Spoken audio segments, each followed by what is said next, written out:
Hello, and welcome to this NJCU Center for the Arts digital event. We would like to ask everyone to please keep your cameras and microphones off during the program. There will be a Q&A section at the end of the program, and we will only be accepting questions and comments via the chat window. At the bottom of your screen if you are on a computer, or possibly the top right if you are on a different device, you should be able to see an option for chat. If you click that, it will open the chat window where you can type your questions so that they may be read aloud and answered. Thank you, and enjoy the event. Please note, the views and opinions expressed in this virtual event and presentation are solely those of the individual artists in their personal capacity and are not reflective of nor represent official policy, position, or views of New Jersey City University. Hello, everyone. My name is Stephanie Chaikin. I'm the director of the Center for the Arts at New Jersey City University, and I'd like to welcome you to our Creative Process series this evening. Tonight, we have a life-changing writing partnership, how to find and cultivate it even during a quarantine. So I'm going to tell you a little bit about our guests this evening, starting with our moderator, Dr. Edwidge Junta. Is an award-winning educator as well as an acclaimed writer and editor. Among others, Edwidge's books include Teaching Italian-American Literature, Film and Popular Culture and Personal Effects, essays on memoir, teaching, and culture in the work of Louise DeSalvo. Edwidge's book, Talking to the Girls, Intimate and Political Essays on the Triangle Fire, edited with Mary Ann Trasciatti, will be published by New Village Press in 2022. And Edwidge was awarded the OSEA Book Club Selection for Italian American Writers on New Jersey and the Educator of the Year Award for the Higher Education category. With her remaining time, Eddie is the producer and publicist for Dialogue with Three Chords, and we welcome her this evening. So also up this evening is moderating is Peggy Jackson, an editor for Hype Literary Magazine, published at New Jersey City University, where she studies creative writing. She received an honorable mention for the Margot Fregoso Literary Courage Award and the Kathy Potter Memorial Writing Award for Creative Nonfiction. She is an active member of the English Department Student Events and Publications Committee. Now, our panelist this evening, Jacqueline Ellis, is a professor of women's and gender studies at New Jersey City University. She is the author of Silent Witnesses, Representations of Working Class Women in the United States, the University of Wisconsin Press, and the co-editor of Transformations, the Journal of Inclusive Scholarship and Pedagogy. Her articles and creative writing have appeared in WSQ, Feminist Review, History of Photography, and Mutham magazine. She is working on a creative nonfiction book, Palindrome, a Multiracial Family History. Mary Giaimo's poetry and criticism have appeared in Barrow Street, Interim, The Journal, VIA, Voices in Italian Americana, the Ocean State Review, ItalianAmericanWriters.com, Poetry in Performance, American Book Review, Newtown Literary, Avanti Siamo, and in the anthology New Hungers for Old, 100 Years of Italian American Poetry.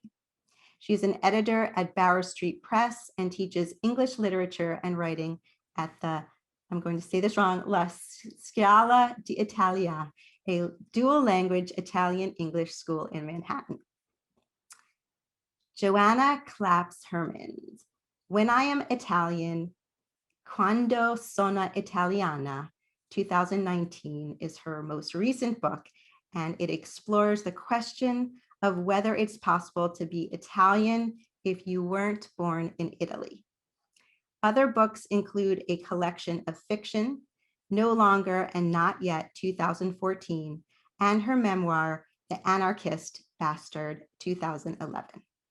She has also co-edited 2 anthologies, Wild Dreams, 2008, and Our Roots Are Deep with Passion, 2006.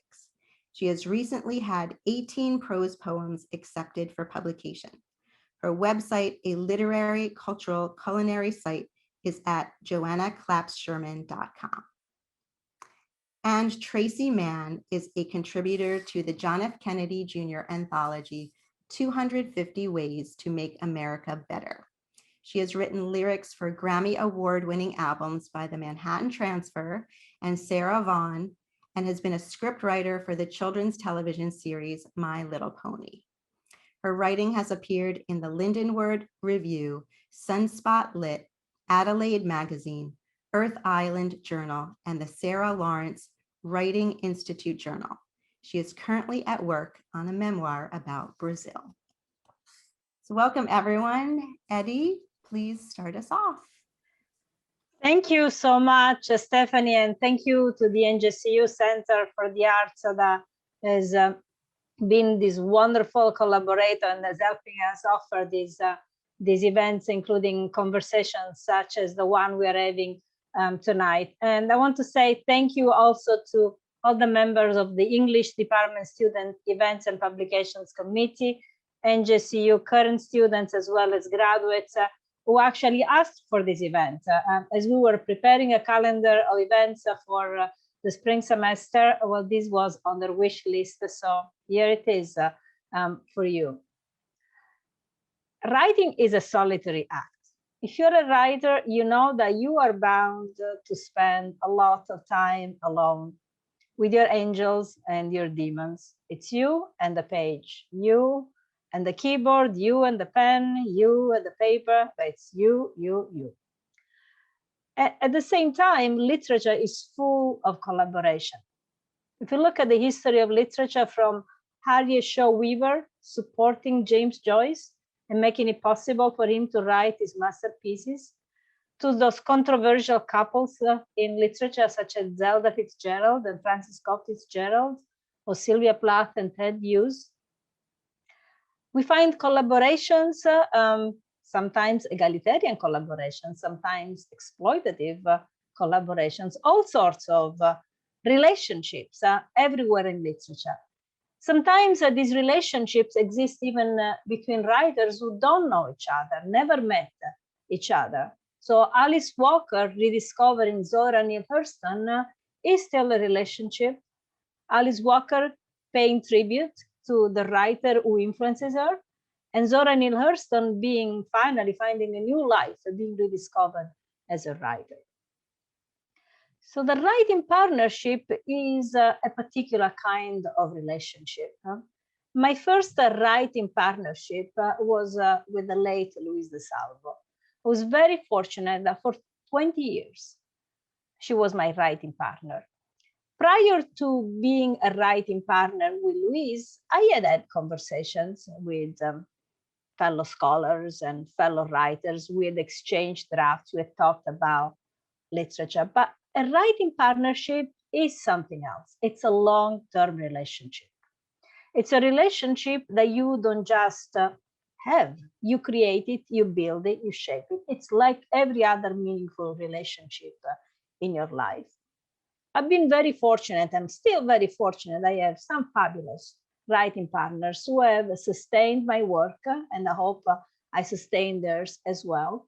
And those relationships have enriched and sustained my work. And as a teacher, I always ask students in my creative writing classes midway through the semester to choose a writing partner. In fact, next year in the next week, next year. We're all thinking next year, when there is no more COVID. Next week, the students in my 2 creative writing classes, a course on the memoir and the course on the flash, will be choosing the writing partner with whom they will be working closely for the rest of the semester. So this is a good time to talk about writing partnerships. I have asked these 4 wonderful writers to come and talk to us about how to create a writing partnership, how to sustain it, how to cultivate it. and especially to think about writing partnership at a time in which we don't get together. We don't have meals. We don't meet in New York or Jersey City or Teaneck or wherever, Montclair, wherever we used to meet as writers. We are all stuck in our own homes. So how do we make it work during the quarantine? Is it worth it? And so that's what we're going to be talking about tonight. And I will ask our writers some questions. And I would ask that all of you please write your own questions on chat, and more or less halfway through, my co-host, Peggy Jackson, who enthusiastically proposed this topic for this conversation, will be asking the questions. But I thought that the best way to start would be to hear a little bit from these writers in their own voice. So I asked them to read a snippet of their writing. So I'm going to ask each of them to read, and if I can remember the alphabet, we will do it in alphabetical order. So Jacqueline Ellis. Hello, everybody. Thank you for inviting me. I'm going to read a piece from a longer essay. I'm just going to read the conclusion. The essay is called The Vast Distance Away from Everything, and it's about the summer of 2020, and the pandemic and the movements for racial justice. And so Anna is going to show a picture that's my daughter made that's relevant. So if you want to show the picture, that would be great. So this is the end. When my daughter was 3, she drew a picture of a bird in flight, one unbroken line in purple marker, intersecting in the middle and expanding outwards to form eagle-breadth wings that soared across a plain white background. She has continued to draw vampires, ninjas, cats, invented comic book heroes, copies of her favorite anime characters. When her school shut down in March, I bought her some acrylics and she started to paint skies. She mixed colors onto a clear plastic palette and used paper towels to make daubs of blues and pinks that look like clouds. Then she squirted water through a plastic syringe into the opaque shapes. The diluted pale drips look like rain. She used different sized brushes to flick paint across paper thick with layers of yellows and purples to form stars. One painting is of a deep blue sky above a yellow beach that she has texturized so that it feels like sandpaper. A horizontal swath of gray-white clouds cuts the sky in half. She has painted the space above the clouds in a deep blue, a suggestion of night set against a calm, bright, sunny day. This picture is the only one where she has painted ground, a narrow strip of yellow beach at the bottom of the frame. A tiny white crab in the left corner is the only sign of life. The second picture is of a sunset, or maybe it is a close-up of the sun's photosphere. It is a miasma of lurid oranges and yellows that my daughter has painted in layers that vibrate when I stare at them. The colors are an acidic swirl, orange sherbet from an ice cream truck, the surface of Mars drawn in a comic book, explosions from rocket boosters at a space launch. The last sky is a maelstrom of deep blacks, purples, and grays. She has painted billowing clouds of pink, lilac, blood red, and white. They blend together, churning toward the painting's center point. Flecks of white scatter over its surface. I thought that this picture was of a night sky, but my daughter said, no, it's a painting of space. Her vision of it is violent and tranquil, foreboding and inviting, a spiral of colors that form stars, planets, galaxies, light. From the small desk in her room, that is now her school, my daughter has reimagined her world and the fears and threats it contains. She has painted the vast distance away from everything she has felt and witnessed this summer. I framed my daughter's sky pictures and Dan hung them on the wall behind the stairs that faces the front door. I see them when I take my shoes off in the entryway, as I turn to pick up a mask from the bench on my way out for my daily walk, and when I come into the house with grocery bags and head through the dining room to the kitchen to wash my hands. I glance at the pictures when I'm sitting on the couch watching TV or drinking coffee in the morning before I go upstairs for work. The painting of space is at the top of the stairs near the landing. I notice it as I go from my office to her room. I pass by it going up and down the stairs, to and from the kitchen and back and forth from our basement laundry. Sometimes as I walk by, I see myself reflected in the glass, superimposed onto the surface of the world my daughter has created, and I feel like I am hurtling towards its middle. Yet this image is not chaotic. I survey the patterns she has created, follow the steps she has laid out for herself. My daughter has constructed this world with great care. She has thought about every detail. I track the lines and swirls and remember her first eager, fearless explorations of our Jersey City apartment. In the purposeful shapes, I recognized her determined fingers at 3 months old, curled around the edge of her crib frame as she pulled herself to her feet, then lowered herself down over and over. In the exuberant particles of color, I recall her, age 6 or 7, jumping through a garden sprinkler in our backyard, arms aloft. With the tips of her elegant fingers, she touches the sparkling, brilliant, sun-filled droplets of water that surround her. My daughter has painted herself a map in the joyous colors that constellate around this painting's forceful, infinite focal point. I see her. She has chosen where her center should be. Thank you, Jacqueline. Well, since we're talking about collaboration, I think you need to acknowledge your collaborator here. Definitely Anna plays a big part. She's a big Thank part you. of that story, yes. Thank you, and beautiful artwork. Thank you so much. So I would like to invite Mary Giaimo to read. Hello, everybody. I am a poet, and my work, I don't know, has been called experimental. I'm just going to read you a series of poems that are from I'm in 2 100 words groups. One, Joanna is in one with me, Tracy and Eddie are in another group with me. Jacqueline was in one of our groups too for a while, so this is my collaboration. I'm interested in mythology and fairy stories. This is the first one. At the world's edge, Eros began a strewing of roses. Enclosed in light, the lonely watcher sat, the boat lolling on the welling waves of the great lagoon. The light narrowed into great quivering thrusts of golden lances, a godlike violence. The watcher closed her eyes. His splendor shone on her. She let the glory. In the stern, the goat-footed lagoon man rode through the yielding element, the strange stillness, only the boatman yodeling to himself.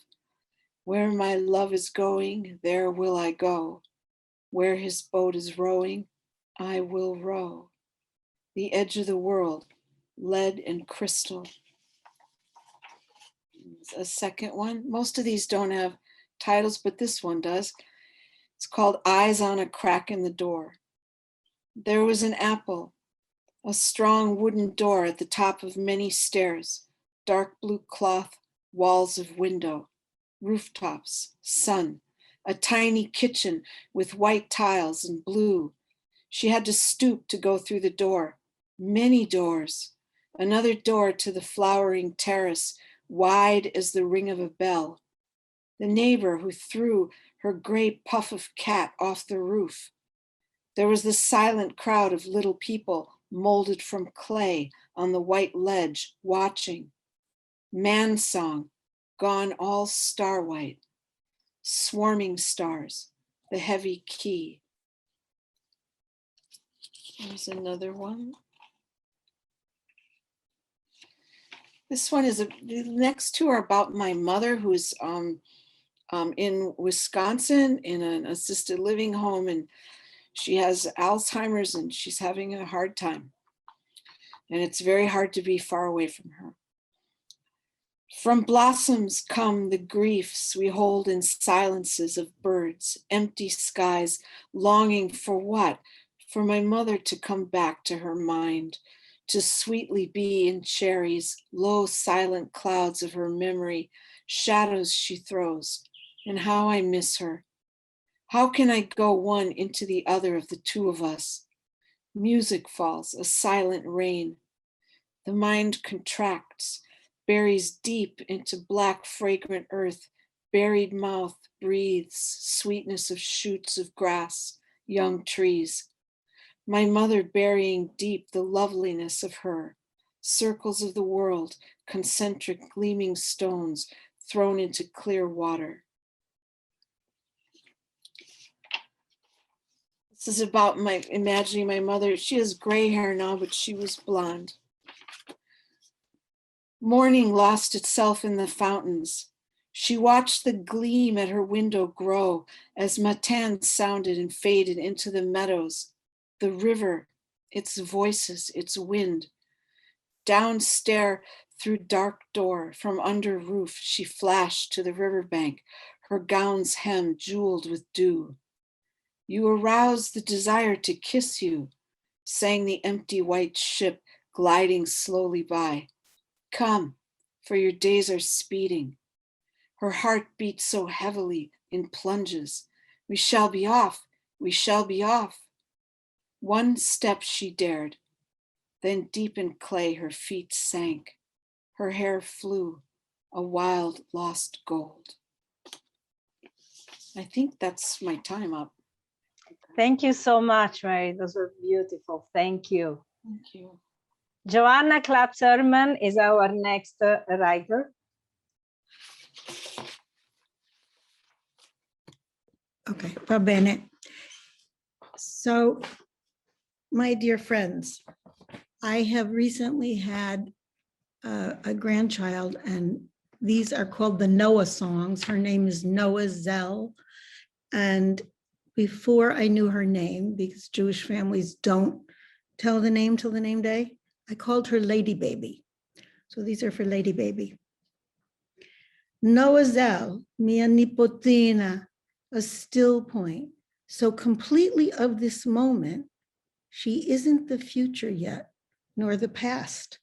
Although all sides wish to sing to her, give to her, wish upon a star with her, for her, good wishes, to be witches, to conjure for her, around the fire we'll all dance in this moment, in this still not believable moment. After troubles, travails, travels, losses, procedures, a quietly persistent, tiny miracoluccia. Only sitting with her on my chest is real.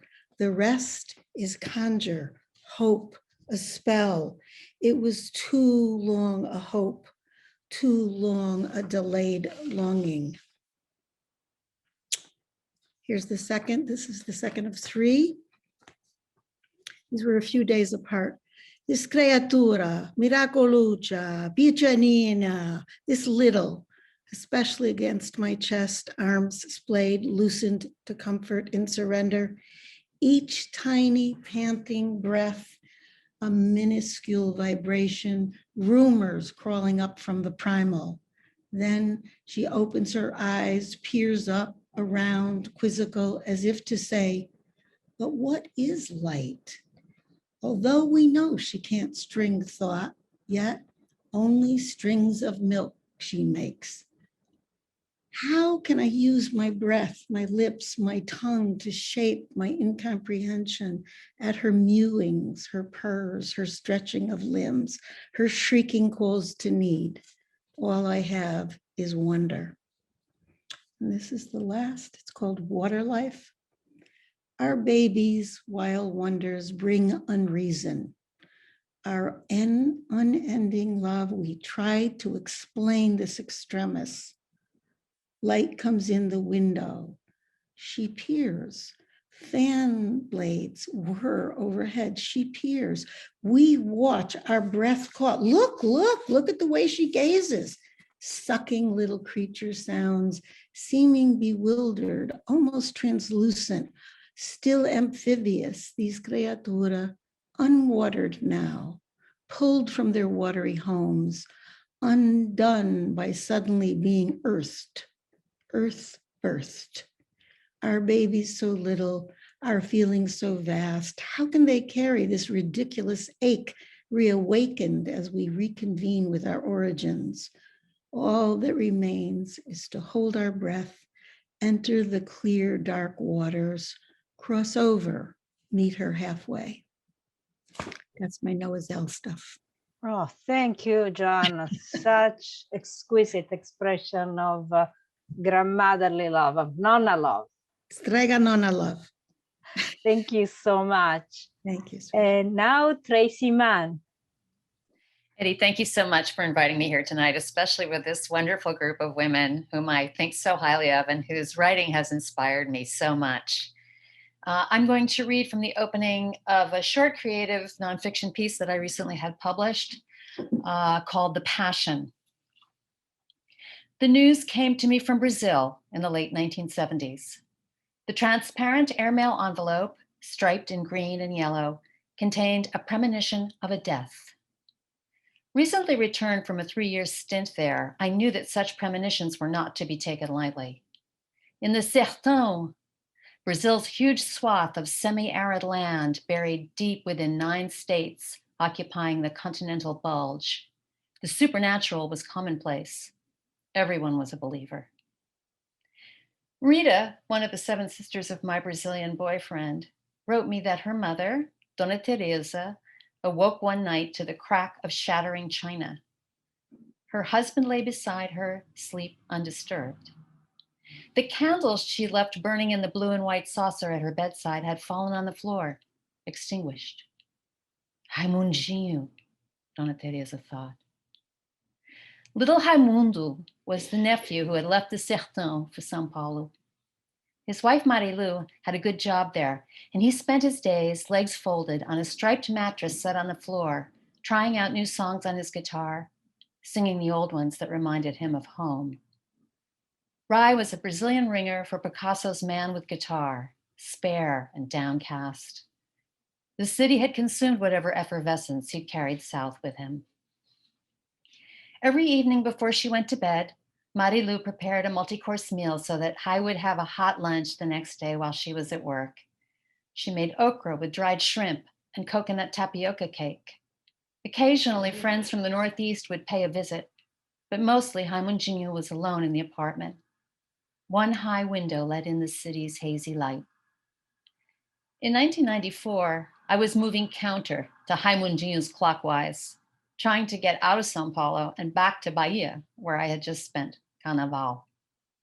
I liked to drop by his place in the early evening to catch a whiff of whatever Marilu had put on the stove to braise, enough garlic, onion, and cilantro to matar saudades, ease the longing for the north, and also to find out if there was any family gossip about the boyfriend who was waiting for me up in Bahia. Hai was his cousin. Dona Teresa reached for her husband's shoulder and gently rocked him. Geraldo, she said, her voice breaking. Raimundinho is dead. Thank you so much. It's so beautiful. Oh, it was such a pleasure to listen to the 4 of you read such a different pieces of writing and just how I was thinking how the work, the labor becomes invisible in the moment of the reading or the delivery. But because we are here to look at the labor and to demystify the writing process, to talk about what goes into making it happen. Now that we are in the ecstasy of these beautiful words that we just heard, let's talk a little bit about what goes into producing this work, and specifically by looking at writing partnership. So I'm going to ask each of you if you could talk very briefly about how your writing partnership works in practice, just describing the structure of the writing partnership. And maybe Tracy, since you're on, do you want to start? Sure, Eddie, thank you. Well, having come to a writing partnership sort of late in the game here, I had just been very fortunate that Eddie, that I met you through a circle of friends, which led to this wider circle that now includes, of course, Mary and Joanna and Jacqueline also in this lovely orbit.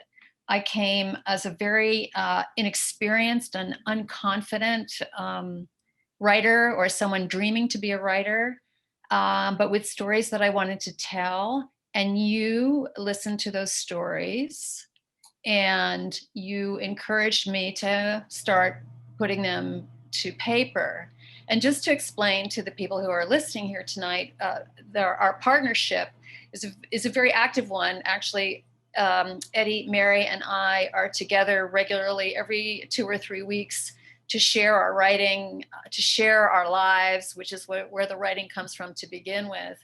And really to give each other the courage to continue in this pandemic and in this life of a writer, which is, it is labor and it is lonely, but there is great joy in community and sharing with people who listen to your words so tenderly and with such support. Thank you, Tracy. Well, so let's hear from Mary. So Mary, how does the writing partnership work for you in terms of structure, maybe the moving back and forth between the individual work and the shared work? Okay, for me, the first writing partnership I was in was when I came into these 100 words groups, and I had heard from a mutual friend of ours, Peter, that about these 100 words, and I was just sort of, oh, I want to go in one. And then finally Eddie started this one. How long has it been now, Eddie? Like 7 years or something? 7 years, yes. 7 years. And for me, it was tremendously sustaining because I'm a middle school teacher, and somebody once described what it means to be a life of a teacher in middle school or high school is it's 8 to 5, and then there's grading, and that's what. So for me, the 100 words format and being a poet was just perfect. Having to keep to 100 words really helped me learn about distillation and compression, and how to make leaps that people can follow. I also love the way it works is that you post 1 day a week, and you spin off something that was in the person who was before you, an image, a word, a feeling, anything like that. And so that helps me, it always inspired me to be able to keep writing. I also really love the idea that it's not like a writing workshop. It's you write them, and people don't comment. And that actually, as time goes on, it really creates a safe space where you can kind of let yourself go and experiment and go out on a limb. People comment when they have something good to say, and that's usually the end of it. Since then, when I've started meeting regularly with Eddie and Tracy, well, we used to go out to Eddie's house in New Jersey before, and then Eddie would always make us a nice big lunch, and then I would always fall asleep after lunch. I was on her bed. But now that we're in the pandemic, I'm not allowed to do that. So we've been meeting via Zoom, and they've actually inspired me to finally kind of push myself and try to write longer pieces. And then their comments and criticism have been really invaluable, and always offered in such a spirit of support and honesty, but support, so that you always feel safe. And I can't tell you how sustaining that has been to me. It's like a lifeline to my inner self, to the inner beauty of the world that we all walk in, that we forget. It helped me with my situation with my mother. So I guess that's what I would say. Well, thank you so much, Mary. You always say things so poetically, and it is really true that it is a relationship that goes through the writing, but it's also, I don't want to say that it's larger than the writing, but the writing is something that is itself and more. Joanna, so what do you want to tell us about writing partnerships in your life, how they work? Well, I have some really specific things I'd like to say, which is that I think it's really important who you partner with at what stage of your life. So that when I first started writing, I was a writing partner with Myra Goldberg, whom some of you know. We were both starting out together. And that was so important that we were co-equals in that sense. And she still is one of my writing partners. She still reads my work all the time with great love. Then when I married my husband, Bill Herman, who was also a writer, I mean, we partnered every single day. Hey, Joe, listen to this. I just wrote this paragraph. What do you think? I mean, that was all day long. Every day we were doing that. That was thrilling beyond belief. Okay, how lucky, was I, but he's gone. Eddie Junta and I have been partnering for quite a while now, at least a couple of years, Eddie, right? I think it's really since Louise is gone. And I am endlessly admiring of Eddie's work, and that's an incredibly important part of the partnership, is that she is so good and I so value her opinion. And I think we push each other. And that's a good thing. That's a beautiful thing. Because mostly writing has gone well for me when I just think of it as a job. It's a job. Just sit down and do your job. Don't get into some high-minded idea about it. So that has been really an extraordinary thing certainly during COVID, we have a whole series of things we've worked on. But I also want to posit this one other slightly odder idea of my writing partner, which was when I was 50, was when I decided enough of screwing around. If you're going to write, sit down and write now. And I really knew nothing then. It's like, okay, learn the basics, girl. What is plot? What is structure? What is setting? I mean, I just gave myself a master class in writing. But the thing that sustained me, because I felt so inadequate, was I thought someday I am going to have a granddaughter. That's what got me to write. Someday I'm going to have a granddaughter and she's going to want to know what I thought. She is going to want to know how I saw the world. And that sustained me. And that was like a kind of, when I went to write these Noah songs, which I read earlier, it was like, oh my God, that's right. It was her I was writing to at the beginning. So that's those are 4 very different kinds of writing partnerships. And I would say, choose each writing partner very carefully for your needs at that moment. That's, I think, what I have to say. There is always such wisdom in your words. Thank you, Joanna. So I want to invite, we're going to turn to Jacqueline in a second, but in a couple of minutes, we're going to start taking questions from the audience. So Peggy's going to start looking the questions on chat. So please post your questions, and you can ask about any practical aspects of the writing partnership, including like, how do you make it happen, schedule, responsibility, how do you keep it equal, anything you want to ask. So Jacqueline, your turn to share your writing partnership wisdom with us. Okay, so I don't really function that well in groups because I'm kind of antisocial. and also I don't have that much time, like everybody. And so what I found to be really useful about having just one writing partner is that I can, it's a relationship that I can build and I feel confident in. I don't feel like I have to I don't know, it's just easier for me for it just to be like a pair. I don't know, it works better for me. It's also what happens with Eddie and I is we meet every week and we schedule, a few weeks ahead of time, and we, each will share a piece of our writing, whatever we're working on, and I'll read my piece, she'll read hers, and then we'll give each other feedback.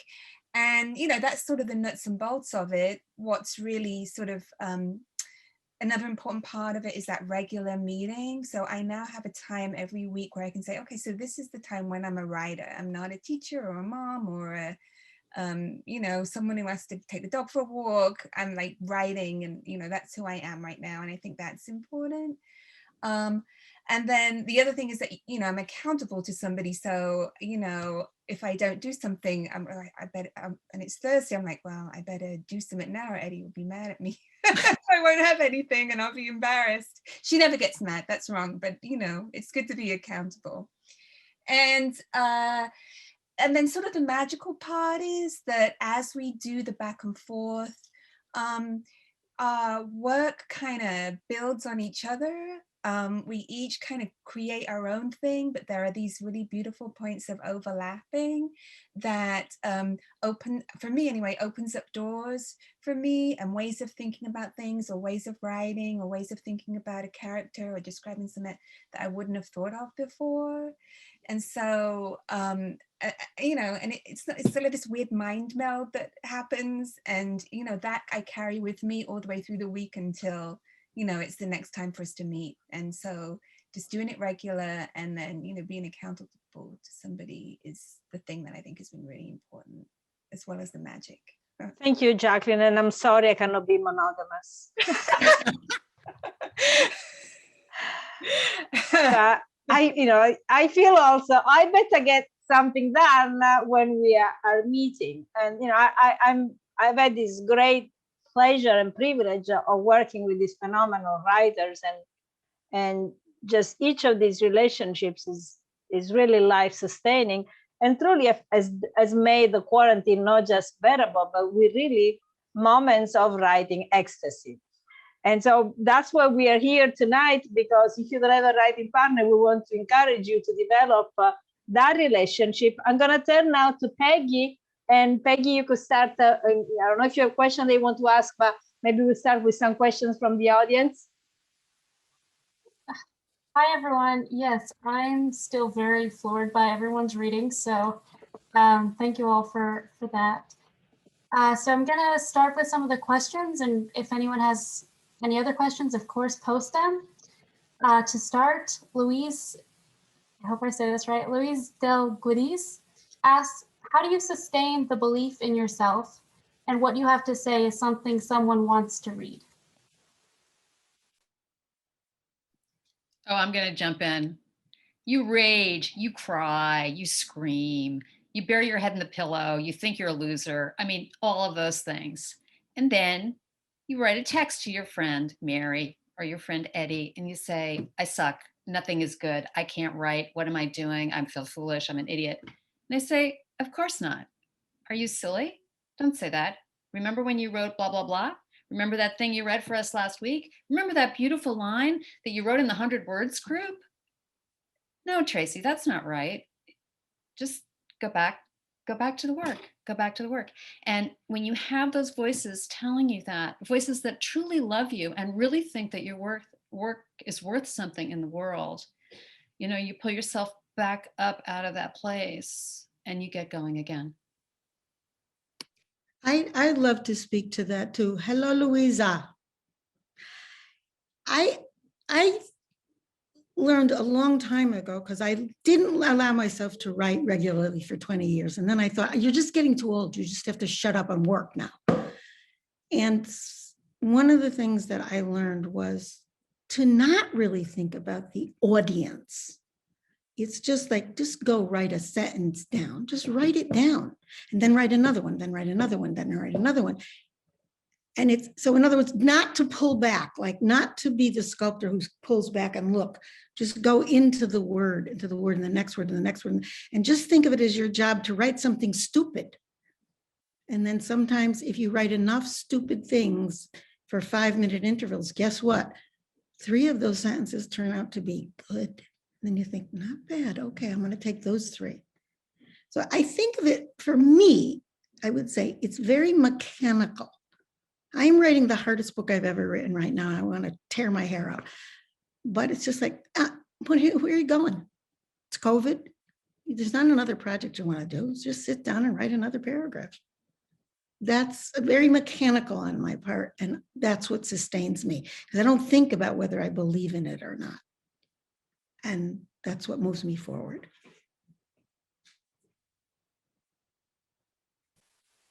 Yes, very beautiful answers.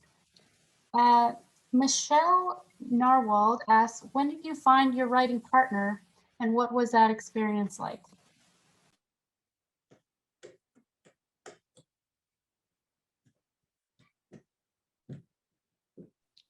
I mean, I can say it's funny, you know, because I've known Eddie for a really long time, and you know, sort of, I would share my work with her, and you know, she'd give me feedback and stuff. Like over the years, a lot, I don't know, maybe like 20 years or more at this point.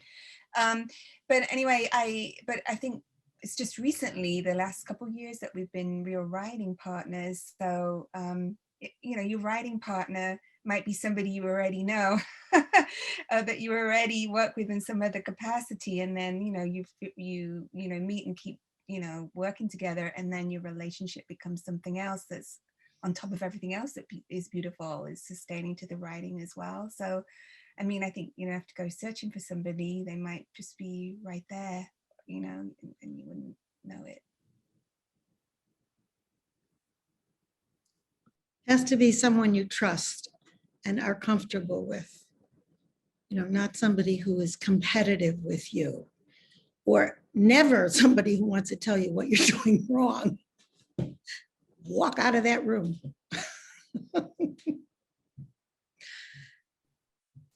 I would also say it should be somebody whose writing you admire and that you connect with, because you know you're already going to be on a kind of the same sort of wavelength or in that area. So. Yeah. Yeah.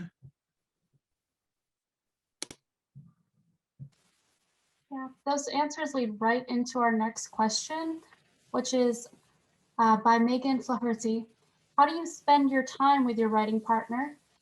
For example, reading each other's work and giving edits, or talking about what you're working on but not actually working on it, or talking about process versus gossiping, etc.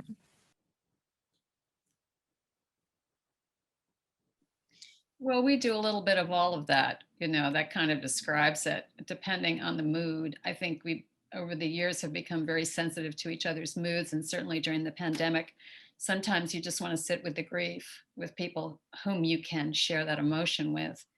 But I would say for myself, often I come really wanting to show something that I've written, because I feel like this is the time where I'm going to get the best feedback and the most interesting comments and encouragement, so I can keep going for the next several weeks. And I did want to say earlier, when we were talking about accountability, that this was the thing that really propelled me to the end of a first draft of a book that I had started many years ago and thought was going to just be a pipe dream, but that coming back every couple of weeks with the same people who knew the story I was telling and were giving me just such great insight into how to keep working with it. That actually got me to the end of a project, even with, you know, the coffee breaks and Mary napping and everything else going on. We still got there. Eddie and I think, I would say we have our gossiping time and our fooling around time and our laughing our asses off time. But when we're talking about writing, we're talking about writing. That's what we're doing. It's like that slot is for that. And we have each read each other's work closely. We have notated it very deeply, very profoundly, each in a very different way. We both edit in a very different way. And then we go through that. We give the general idea. Look, I think what's working about this piece is this.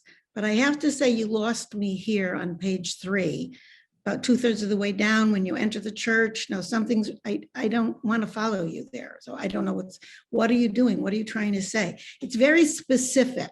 It's very specific. It's a reader's edit.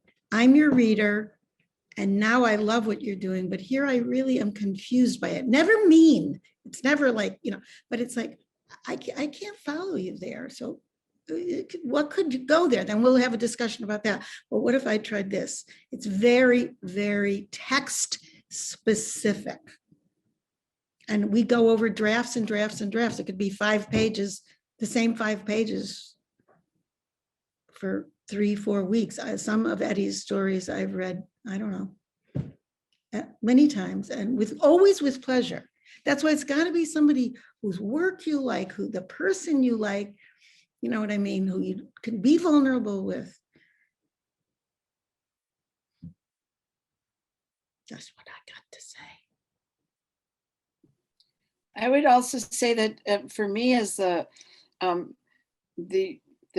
poet with prose writers, it's really been exhilarating to read poems to them and have them get it. And my poems are weird, and the comments and the edits are always right spot on and very specific. You know, this, you know, move this word here, or you said this word over here. Are you repeating it intentionally, or was that just something you didn't notice? So that's been really edifying, and I've learned a lot from Eddie and Tracy, and because that's where we're in those groups when we meet every 2 weeks. That's when we're really going into that kind of criticism from the other, just being in the 100 words, just the example of and everybody here has been in a 100 words group. I'm in one with Joe, and everyone's work is so compressed and distilled and exact, and it's very inspiring to be with people like that, who are so cool. I just thought of something that I think speaks to partly what you're saying, Mary, about moving the words around and everything. So I taught an MFA program for 20 years. And I loved teaching. I loved it. It was a big party as far as I was concerned. But the thing I learned to be really confident about was to act as a stupid reader, not a sophisticated reader, to say, that doesn't make sense to me. You know, not meanly, never meanly, but like, not to feel like I'm supposed to figure that out magically. No, I'm over here, and have you said it to me? And it's often like funny little technical things like, hey, we changed time and place and you did not let me know that. And of course, as the writer, you don't notice that you did that. You're in your head, you're there, you think you know what you're doing. So you need that other person. And I've gotten more and more confident about saying, think of yourself as somebody who's fairly dumb. And then, does this read to you? And that's when I'm at my best as an editor, I think, or as a reader responder. The little things, the petty thing, or what can be trivial, but make the piece sing or not.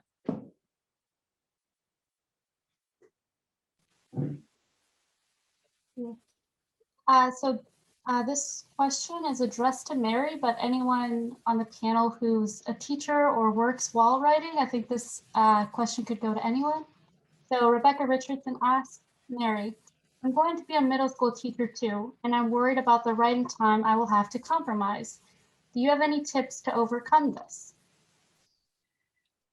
Well, one tip I can tell you is find a 100 words group, because then you will have your day that you have to show up for, and at least you'll show up for it at least once a week. That's why these kinds of partnerships are good, as other people have pointed out, that it gives you a structure, it gives you something to show up for, that you are, you know, people are expecting you to bring work. And I hear you. The first year I taught middle school, I've never been through anything like that. I actually went down 2 dress sizes. I was so stressed. But I came out of it, and then you can also try to do things just in your school. I started an after school poetry club for my kids. And that was beautiful. They came up with such beautiful, sustaining work. So I would say, find a group, find a partner, have a structure that you turn up for it. And if you can't get there more than once, once a week, at least you're coming once a week. And what's going on in your subconscious, you're in a flow, and it's there, it's working. And the more disciplined you are showing up for your once a week appointment, then maybe you become slowly able to do it more and more and more. But take it step by step, because it is a bit overwhelming when you start, but it'll get better. I hope that helps. Yeah, I can just add to that a little bit, even though I'm not a middle school teacher. I teach at NJCU, but I did used to sometimes say, okay, I'm going to write X number of words by this time, within this period of time. And then I found that I would, end up disappointing myself because I wouldn't be able to reach the goal. And then I'd be like, why? Oh, I'm obviously never going to do this, so why bother starting? And so that kind of goal setting and structure didn't really work for me. So I have found what has worked lately is if, there's like half an hour. So I sit down, I set my timer on my phone for 30 minutes. And then I'm just going to sit here and work on this for 30 minutes. And then at least when 30 minutes is over, I'll be done and I can say I did something. And and then usually I'll go for longer than that once I start doing it. And so I found that period of time really works for me because it's not too long. It's not something where I'm gonna have to sit here all afternoon and write 2 words. I can manage half an hour. I can do it while my daughter's taekwondo or whatever place she doesn't go anymore, that we can at least, I can at least have that time. And so it might be that setting a number of pages works for you, but for me, setting, a timer and then doing it, like I can do it 3 times a week. I know I can do that, that actually can be pretty productive. Just doing that. I mean, it's surprising the small amount of time once you sit down doing it that you can actually, get something substantive out of that time. Hey, Peggy, may I ask a question? Yes. Because I'm seeing it in the chat, and I'm also thinking about this for myself because I don't come out of an academic background. I'm the one person on the panel who hasn't been a teacher or in that rich, wonderful environment that academia can be. And I'm wondering, just for a lot of the people on this call who are asking, how do you find that writing partner? So if you're not in a creative writing program, or maybe even if you are, where do you go outside your little universe to connect with people whose writing that you do respect and that you're going to forge this kind of relationship where you feel comfortable really getting into the nitty gritty of your writing with the other person? Maybe my colleagues can answer. Well, let me just offer a couple of sources. If you are on social media, there are on Facebook, there is Writing and Teaching Memoir. That's a group. There is Creative Writing at NJCU. So I saw that there are a couple of people, maybe you are looking for to be in a 100-word group. If you post there, I know that there are actually a couple of groups that are looking for people. I can try to connect you, but you can even just post there and say, I'm interested in starting a 100-word group. But Rebecca Richardson was one of the questions. She's the founder and the editor of Hype Literary Magazine.